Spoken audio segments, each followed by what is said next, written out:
ne yaptın da?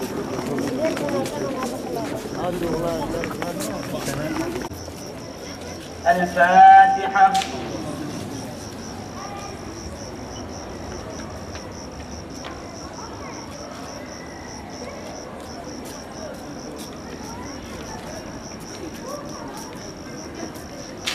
الله أكبر.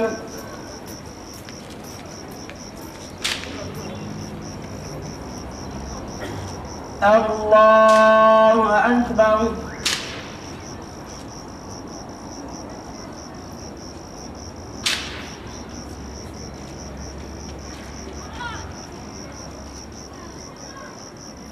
الله أكبر.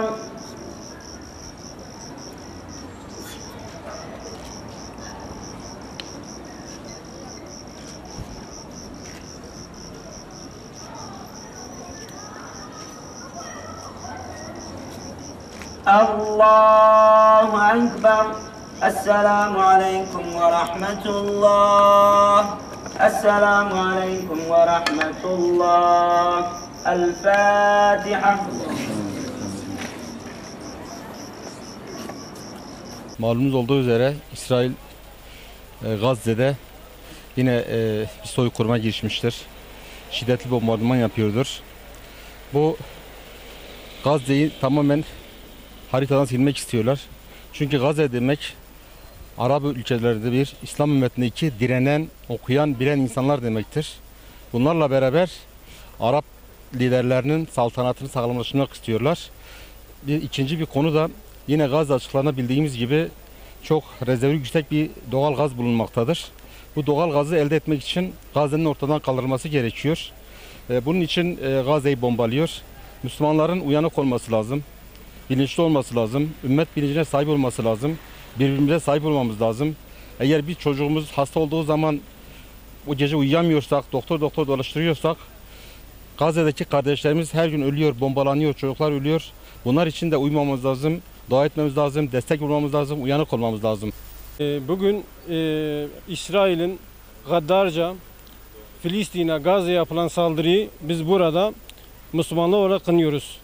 Burada bütün Müslümanların, herkesin burada tepkilerini göstermesini istiyoruz. Çünkü Filistin Müslümanların kalbidir. Bugün Filistin düşerse, Gazze düşerse ümmet düşer. Biz burada Müslümanların bu konuda hassas olmasını istiyoruz ve herkesin bu arada Filistin'e destek olması gerekir. Bu akşam burada bulunan bütün Müslümanlara Allah razı olsun diyoruz. Çünkü İslam ümmeti bir bütün olarak Filistin yanında durmak zorundadır. Bu bir sorumluluktur, imanın gereğidir.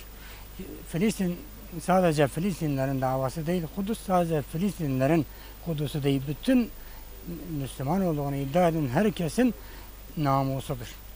Filistin davası bütün İslam ümmetinin namusudur. Bu namusa bütün Müslümanlar sahip çıkmak zorundadır.